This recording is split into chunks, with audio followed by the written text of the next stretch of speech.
আসসালামু আলাইকুম। আজ বৃহস্পতিবার ২রা শ্রাবণ ২১শে মহররম ১৭ জুলাই। বাংলাদেশ বেতার রাজশাহী। স্থানীয় সংবাদ পড়ছি উম্মে সালমা। রাজশাহী মেট্রোপলিটন পুলিশের ৩০ জন পুলিশ সদস্যকে প্রাথমিক চিকিৎসা বিষয়ক প্রশিক্ষণ শেষে সনদপত্র বিতরণ করা হয়েছে। গতকাল কোর্স শেষে আরএমপির সদর দপ্তরে প্রশিক্ষণ সমাপনী অনুষ্ঠানের আয়োজন করা হয়। রাজশাহী মেট্রোপলিটন পুলিশের কমিশনার মোহাম্মদ আবু সুফিয়ান অনুষ্ঠানে প্রধান অতিথি হিসেবে সনদপত্র বিতরণ করেন। আরএমপি ট্রেনিং স্কুলে ৩ দিন ব্যাপী প্রশিক্ষণটি যৌথ আয়োজন করে international committee of the red cross ও রাজশাহী মেট্রোপলিটন পুলিশ। প্রশিক্ষণটি পরিচালনা করে আইসিআরসি ও বাংলাদেশ রেড ক্রিসেন্ট সোসাইটি। অনুষ্ঠানে পুলিশ কমিশনার বলেন, আইসিআরসি ও বাংলাদেশ রেড ক্রিসেন্ট সোসাইটির দক্ষ প্রশিক্ষকরা এই প্রশিক্ষণ দেন। এই প্রশিক্ষণের মাধ্যমে পুলিশ সদস্যদের প্রাথমিক চিকিৎসা সম্পর্কে ধারণা দেওয়া হয়, যা তাদের পারিবারিক ও সামাজিক দায়িত্ব পালনের পাশাপাশি স্বাস্থ্য ঝুঁকি কমাতে সহায়ক ভূমিকা পালন করবে। পুলিশ হল প্রথম সাড়া দানকারী সেবা প্রদানকারী প্রতিষ্ঠান। প্রাথমিক চিকিৎসার মতো গুরুত্বপূর্ণ প্রশিক্ষণ দেওয়ার জন্য তিনি আইসিআরসি ধন্যবাদ জানান। এই প্রশিক্ষণের ফলে সড়কে দুর্ঘটনায় আহত ব্যক্তিদের কিংবা জরুরি প্রয়োজনে এই জ্ঞান তাৎক্ষণিকভাবে পুলিশ সদস্যরা প্রয়োগ করতে পারবে। অনুষ্ঠানে আরও উপস্থিত ছিলেন আরএমপির অতিরিক্ত পুলিশ কমিশনার নাজমুল হাসান, উপ পুলিশ কমিশনার গোলাম রব্বানী শেখ এবং আইসিআরসির emergency care programme manager doctor Jelisa Khanam. এদিকে নওগাঁর সাপাহার থানা পরিদর্শন করেছেন বাংলাদেশ পুলিশ রাজশাহী রেঞ্জের deputy inspector general DIG Mohammad Shahjahan. ২ দিনের সফরে গতকাল তিনি সাপাহার থানা পরিদর্শন করেন। এ সময় পুলিশ সদস্যদের উদ্দেশ্যে তিনি বলেন, থানায় আগত সেবা প্রার্থীদের সাথে সদাচরণ নিশ্চিত করার মাধ্যমে সেবা দিতে হবে। মামলা, জিডি কিংবা পুলিশ ক্লিয়ারেন্সের ক্ষেত্রে দ্রুততম সময়ে সেবা নিশ্চিত করতে হবে।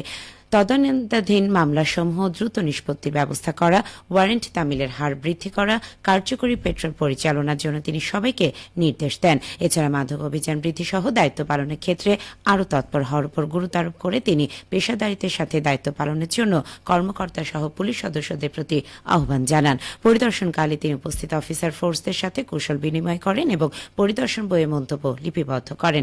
এ সময় নওগাঁর অতিরিক্ত পুলিশ সুপার ফারজানা হোসেন সহ অন্যান্য বিভিন্ন পর্যায়ের কর্মকর্তারা উপস্থিত ছিলেন। বিএনপির জাতীয় নির্বাহী কমিটির সদস্য এবং সাবেক উপমন্ত্রী অ্যাডভোকেট এম রুহুল কুদ্দুস তালুকদার দুলু বলেছেন, নিজেদের সকল বিভেদ ভুলে গিয়ে সকলকে আবারও ফ্যাসিস্ট আওয়ামী লীগের বিরুদ্ধে ঐক্যবদ্ধ হতে হবে।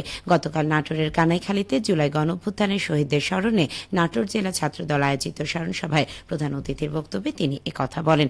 সাবেক উপমন্ত্রী দুলু বলেন, ফ্যাসিস্ট আওয়ামী লীগের বিরুদ্ধে বিএনপি, জামায়াত ও এনসিপি ঐক্যবদ্ধভাবে আন্দোলন করে ফ্যাসিস্ট আওয়ামী সরকারের পতন ঘটিয়ে তাদের বিদায় করেছে। সম্প্রতি বিএনপি, জামায়াত ও এনসিপির মধ্যে একটা দূরত্ব সৃষ্টি হয়েছে। নিজেদের সকল বিভেদ ভুলে গিয়ে সকলকে আবার ফ্যাসিস্ট আওয়ামী লীগের বিরুদ্ধে ঐক্যবদ্ধ হতে হবে। দেশ ও দেশের মানুষের কল্যাণে ঐক্যবদ্ধ হওয়ার কোনো বিকল্প নেই। নাটোর জেলা ছাত্রদলের সভাপতি কামরুল ইসলামের সভাপতিত্বে সমাবেশ অন্যান্যের মধ্যে বক্তব্য রাখেন নাটোর জেলা বিএনপির আহ্বায়ক রহিম নেওয়াজ, সদস্য সচিব মোহাম্মদ আসাদুজ্জামান, নাটোর পৌরসভার সাবেক মেয়র কাজী শাহ আলম এবং শেখ এমদাদুল হক আল মামুন। গত জুলাই আন্দোলনের মিছিলে গিয়ে নিখোঁজ হয়েছেন বগুড়া সারিয়াকান্দি জুলাই যোদ্ধা মনিরুজ্জামান মিলন। নিখোঁজ মিলনের মা এখনও ছেলের ছবি বুকে নিয়ে পথ চেয়ে থাকেন ছেলে আসবে বলে।